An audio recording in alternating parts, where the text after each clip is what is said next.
Year 1 is written by Dan Abnett and Annie Lanning and drawn by Dale Eagleshan. The series ran from 1994 to 1995 and features a gritty art style that plays well with the story.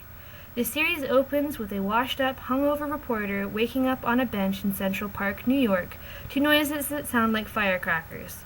He stumbles to their source only to discover the scene of a brutal massacre. A man is hung upside down from a tree, and a family of 4 lay strewn across a small clearing.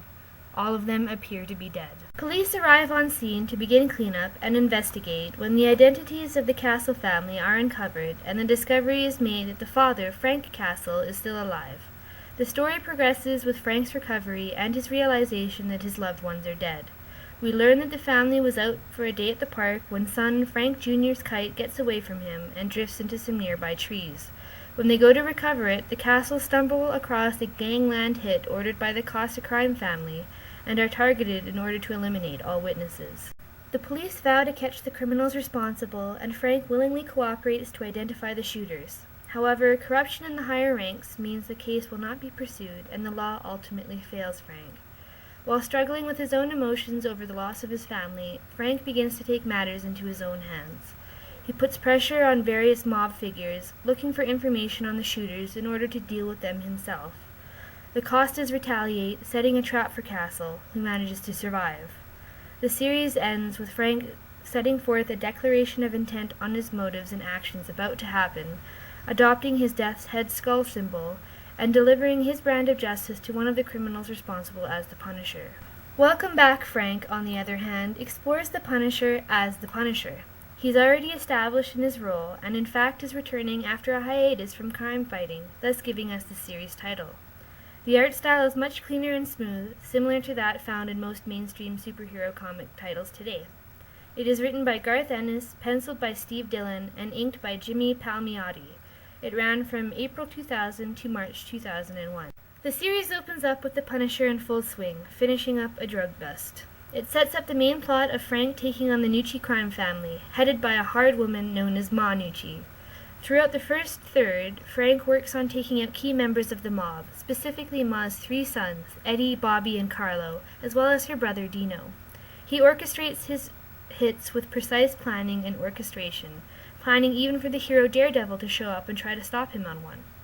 His kills are creative and entertaining, from using a flamethrower to using the animals in a zoo to do his dirty work for him. He even manages to almost complete his mission with Ma Nucci's death at the claws of some angry polar bears, but unfortunately she survives. The rest of the series is composed of Ma trying to get rid of the Punisher. She puts a $10 million bounty on his head, hires several specialized hitmen, hires a homicidal killer known as the Russian, and generally tries everything she can to have him killed. There are some subplots involving other vigilantes, but as they have no bearing on my comparison between comics and film, I'll leave them for you to discover. Needless to say, Frank manages to survive every attempt on his life, though some cut it close. We are also introduced to his living situation and neighbors.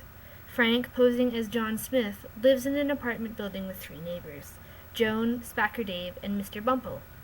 While not overly warm and friendly toward them, they nevertheless allow some glimpse into the Punisher's psyche and prove that while he may be fine with killing, he's not a cold-hearted monster.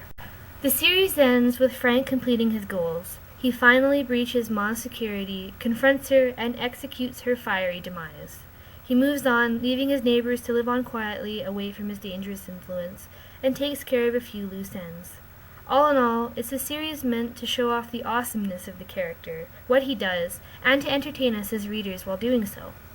Don't believe that a murdering anti-hero is meant to be entertaining? Consider some quotes from the writer, Garth Ennis, on his work. Condone the acts of a mass murderer whose body count must run well into the tens of thousands by now? I think not. This is entertainment, plain and simple, not a complex analysis of the causes of crime, not a portrait of one man's tragic descent into murderous psychosis, not an in-depth examination of the vigilante down the ages. Just a laugh, a thrill, and plenty of sustained automatic weapons fire for your buck. Just remember that it's all in good fun, except the bits that aren't, and that you don't have to worry about a thing. You can enjoy the Punisher with a completely clear conscience. Isn't that a relief?